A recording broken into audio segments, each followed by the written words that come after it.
Shalom, kasih karunia Tuhan Yesus Kristus Putra Allah yang Maha Tinggi, Juru Selamat ada atas kita semua dari sekarang sampai kekal. Amin. Saudara, judul video ini memakai istilah asing, istilah dari bahasa Latin, istilah teologia, peccatum irremisibile. Artinya, dosa yang tidak bisa dapat remisi, iremisi, tidak bisa diampuni. Nah, kenapa kok dalam gereja, dalam teologi selalu ada istilah dalam bahasa Latin? Ya karena memang untuk beberapa istilah teologi seringkali dipakai dari bahasa Latin. Karena itu dimulai kira-kira dari abad kedua. Ada peccatum irremisibile, dosa kekal, peccatum originale, dosa asal. Kira-kira seperti itu. Nah, saudara, kembali ke judul ini. Jadi menurut Tuhan Yesus ada dosa-dosa yang tidak akan diampuni oleh Allah. Nah, kalau Tuhan Yesus mengatakan demikian, maka sebagai orang percaya kita harus memperhatikan apa sebenarnya ini dan bagaimana kita harus mewaspadai dosa ini. Karena tidak diampuni Allah, maka perkara ini harus kita pahami, kemudian kita hindarkan dari perilaku orang percaya. Nah sekarang, kalau dosa ini begitu serius dan Yesus sendiri tidak memberikan pengampunan atasnya, padahal kita tahu bahwa Yesus datang untuk mengampuni dosa, maka pertama kita harus tanya, apa kaitannya antara dosa yang tidak terampuni ini dengan tujuan Yesus datang ke dunia? Pasti ada kaitannya. Setelah kita pahami tujuan utama Yesus datang ke dunia, baru kita bisa memahami keterkaitan antara dosa yang tidak terampuni dengan tujuan dari Yesus Kristus. Karena Yesus sekali lagi datang ke dunia untuk mengampuni dosa. Ya, mari kita dalami firman Tuhan. Saudara, di dalam Injil Matius, Tuhan pernah menjawab satu pertanyaan penting. Kita baca di Matius 22. Saya akan bacakan mulai dari ayat 36 sampai 40. Matius 22. Dari 35. Dan seorang dari mereka, seorang ahli Taurat, bertanya untuk mencobai dia. Guru, hukum manakah yang terutama dalam hukum Taurat? 37. Jawab Yesus kepadanya, kasihlah Tuhan Allahmu dengan segenap hatimu dan dengan segenap jiwamu dan dengan segenap akal budimu. Itulah hukum yang terutama dan yang pertama. 39. Dan hukum yang kedua yang sama dengan itu, kata sama di sini dipakai homoia, artinya itu sejajar, tidak berbeda sama sekali, sama dengan, tidak ada tinggi rendahnya, sejajar, ialah kasihilah sesama manusia seperti dirimu sendiri. Pada kedua hukum inilah tergantung seluruh hukum Taurat dan kitab para nabi. Saudara, banyak orang Kristen menganggap sepele dialog Tuhan Yesus dengan para ahli Taurat ini. Dianggapnya itu adalah jawaban formalitas saja untuk menjelaskan pada pemimpin Yahudi. Padahal karena dua hal inilah Yesus datang ke dunia. Dikatakan di ayat 40 kita baca, pada kedua hukum inilah tergantung seluruh hukum Taurat dan kitab para nabi. Pada dua hal ini tergantung pekerjaan Yesus Kristus. Nah inilah keutamaan pengorbanan Yesus. Jadi supaya di dalam Yesus Kristus kita dapat mengasihi Allah yang sejati, tapi juga supaya di dalam Yesus Kristus kita bisa mengasihi orang-orang. Jadi kedatangan Yesus, Logos yang berinkarnasi jadi manusia, adalah bertujuan untuk menyamakan Tuhan dengan tetanggamu. Agar semua manusia dapat mengasihi Allah yang sejati, dan seluruh umat manusia saling mengasihi dan tinggal dalam Allah yang adalah kasih. Itu 1 Yohanes 4 ayat 8.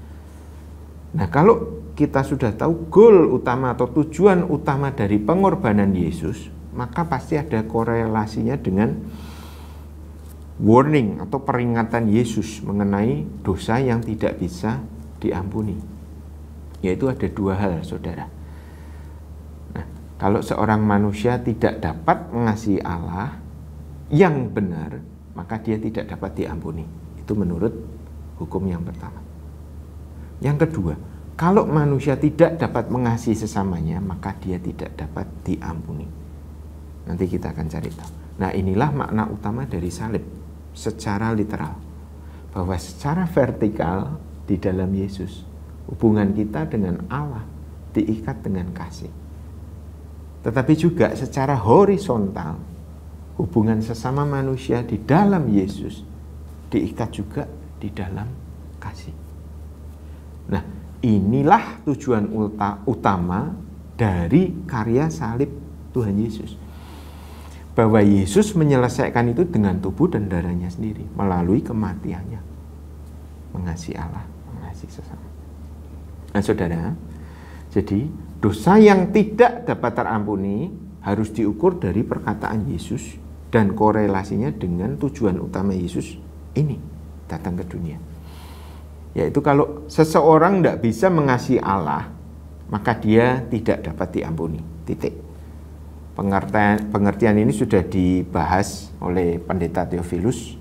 Judulnya dosa yang tidak diampuni. Saudara bisa ulang kembali. Kalau seseorang menghujat Roh Kudus, itu sama saja menolak Yesus sebagai Putra Allah yang Maha Tinggi, yaitu inkarnasi Sang Firman, Juru Selamat.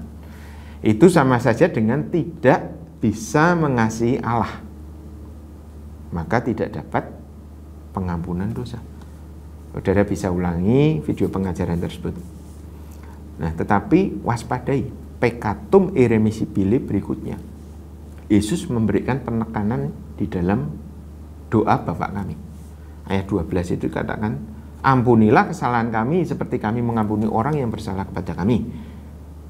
Dari keseluruhan doa Bapa kami, penekanan Yesus ada di ayat 12, saudara. Dan di ayat 14 dan 15 dia ulangi. Kita baca ya, itu di Matius 6. 12 tadi dikatakan, dan ampunilah kami akan kesalahan kami seperti kami juga mengampuni orang yang bersalah kepada kami. Ayat 14 digarisbawahi lagi oleh Yesus. Karena jikalau kamu mengampuni kesalahan orang, Bapamu yang di surga akan mengampuni kamu juga. Tetapi jikalau kamu tidak mengampuni orang, Bapamu juga tidak akan mengampuni kesalahanmu. Jadi saudara, karya Allah dalam Yesus ada dua. Pertama, salib Yesus mempersatukan kita dengan Bapa. Kedua, mempersatukan kita dengan sesama. Nah, inilah dunia baru yang dijanjikan Yesus.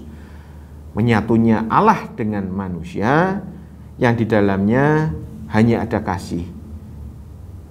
Dan tujuan utama dari karya salib Kristus adalah ini. Kasih antara manusia dengan manusia, manusia dengan Allah. Saudara, tapi pikiran kita jangan sampai terbalik.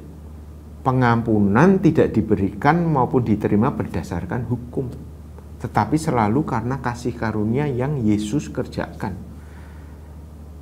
Tapi kalau ada orang Kristen yang tetap mempertahankan sikap tidak mau mengampuni orang lain, pertanyaannya, bisakah mereka tetap menikmati kepastian pengampunan dari Allah? Nah, berdasarkan peringatan Tuhan Yesus, berarti seperti ada yang tertulis, maka mereka tidak dapat diampuni. Kemudian saudara, bagaimana kita mengampuni sesama? Kalau saudara percaya bahwa Yesus telah masuk dalam hidupmu, maka Yesus yang akan mengaruniakan hati yang dapat mengampuni. Kita bisa bawa dalam doa, Tuhan, saya mengampuni dia di dalam nama Yesus, seperti Engkau sudah mengampuni saya. Saya membebaskan dia dari segala kesalahannya di dalam nama Yesus. Amin. Nah, itu secara manusia roh, saudara, sudah selesai. Tapi sekarang bagaimana jiwa kita bisa mengampuni? Karena jiwa ini melekat sama daging. Dan daging ini jelek sekali, saudara. Saya sering dengar orang bilang, dalam hati ini saya ingin mengampuni. Tetapi kalau lihat orangnya jadi benci, ingat kesalahannya. Nah, ini artinya manusia daging itu sedang melakukan perlawanan di dalam diri saudara. Ada hal yang bisa kita lakukan saudara, kita bisa pakai cara Tuhan. Ini ada di dalam Ibrani 10 ayat 17. Ini cara Tuhan. Ibrani 10:17, dan aku tidak lagi mengingat dosa-dosa dan kesalahan mereka. Ini kata Tuhan. Kita bisa melupakan kesalahan orang seperti Tuhan melupakan kesalahan. Karena di dalam pemandangan Tuhan, di dalam Yesus kita ini seperti ciptaan baru. Nah, ini cara Tuhan. Kalau kita datang bertemu dengan orang yang pernah nyakiti kita, di dalam batin kita, di dalam jiwa kita, kita punya pilihan, saudara. Apakah saudara akan memandang orang itu berdasarkan daftar kesalahan atau cap atau stempel dosanya, dan terus membenci, pahit, dan menempatkan orang itu di dalam satu kotak, namanya kotak tidak dapat berubah, kotak bersalah. Atau kita datang dengan menghapus cap, stempel kesalahan orang itu dan berkata dalam batin, kalau Tuhan bisa mengampuni dan merubah saya, maka Tuhan bisa mengampuni dan merubah orang ini. Maka saya pun akan mengampuni dia. Dan kalau kita melakukan itu berarti saudara memberikan orang itu sebuah kesempatan baru. Pada hari perjumpaan itu, saudara meletakkan orang yang pernah bersalah itu pada saudara kepada kasih karunia Tuhan melalui hidup saudara.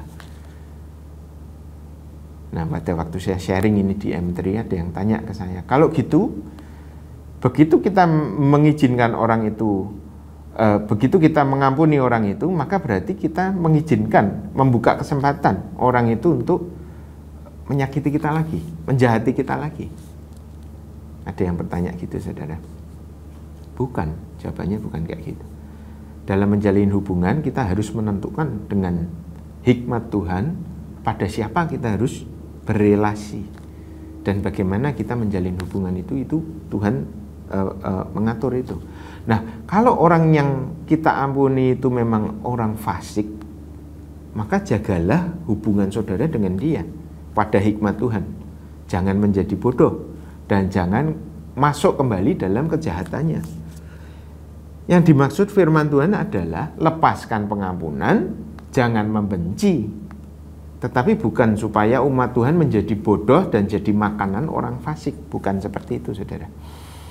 Tapi ketika berjumpa dengan orang tersebut, hati kita, batin kita, jiwa kita sudah bersih.